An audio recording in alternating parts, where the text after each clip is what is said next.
ಮಂಗಳೂರು ನಡುವೆ ಚಲಿಸುವ ಪ್ಯಾಸೆಂಜರ್ ರೈಲನ್ನು ಪುನರಾರಂಭಿಸುವಂತೆ ಆಗ್ರಹಿಸಿ ಅಖಿಲ ಭಾರತೀಯ ವಿದ್ಯಾರ್ಥಿ ಪರಿಷತ್ನಿಂದ ಪ್ರತಿಭಟನೆ ನಡೆಸಿದರು. ಮಂಗಳೂರು ನಗರವು ರಾಜ್ಯ ಹೊರ ರಾಜ್ಯದ ಲಕ್ಷಾಂತರ ವಿದ್ಯಾರ್ಥಿಗಳ ಶೈಕ್ಷಣಿಕ ಕೇಂದ್ರವಾಗಿದೆ. ಉತ್ತರ ಕೇರಳದ ಸಾವಿರಾರು ವಿದ್ಯಾರ್ಥಿಗಳು ಕಳೆದ ಹಲವಾರು ದಶಕಗಳಿಂದ ತಮ್ಮ ವಿದ್ಯಾಭ್ಯಾಸಕ್ಕಾಗಿ ಮಂಗಳೂರನ್ನು ಆಶ್ರಯಿಸಿದ್ದಾರೆ.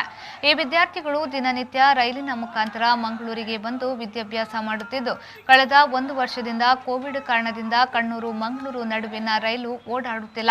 ಇದರಿಂದಾಗಿ ಪ್ರತಿದಿನ ವಿದ್ಯಾರ್ಥಿಗಳು ಕಾಲೇಜಿಗೆ ಬಂದು ಹೋಗಲು ₹150 ವೆಚ್ಚವಾಗುತ್ತಿದ್ದು, ಬಹುತೇಕ ವಿದ್ಯಾರ್ಥಿಗಳು ವೆಚ್ಚ ಭರಿಸಲು ಸಾಧ್ಯವಾಗದೆ ತುಂಬಾ ತೊಂದರೆಯನ್ನ ಅನುಭವಿಸುತ್ತಿದ್ದಾರೆ.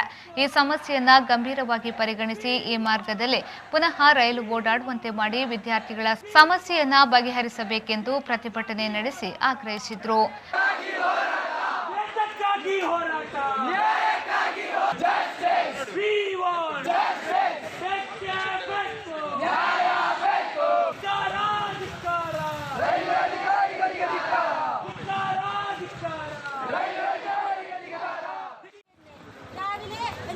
ചില സമയത്ത് ഞാൻ ഇപ്പോൾ വരുന്ന മാവേലി എക്സ്പ്രസ് നമ്മുടെ കാഞ്ഞങ്ങാട് നിന്ന് അത് 6:15 സംഭവം. അപ്പോൾ നമ്മൾ ആദ്യം വീട്ടിൽ നിന്ന് 5:30 നമ്മൾ ഇറങ്ങിയിരിക്കണം. സംടൈംസ് ഇവിടെ ടിക്കറ്റ് കിട്ടലില്ല സർ. ടിക്കറ്റ് റിസർവ് ആക്കണം. ചില ദിവസം ഇത് ടിക്കറ്റ് കിട്ടില്ല.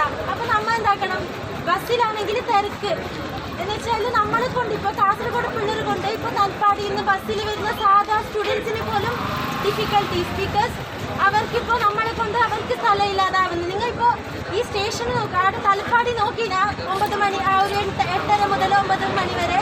ബിക്കോസ് അവിടെ എന്ന് വെച്ചാൽ ഫുള്ള് റഷ്. കോവിഡ് വെട്ടാവാൻ വേറെ വഴിയൊന്നും വേണ്ട, ആ തലപ്പാടി ಸೆಂಟರ್ ಮದಿ.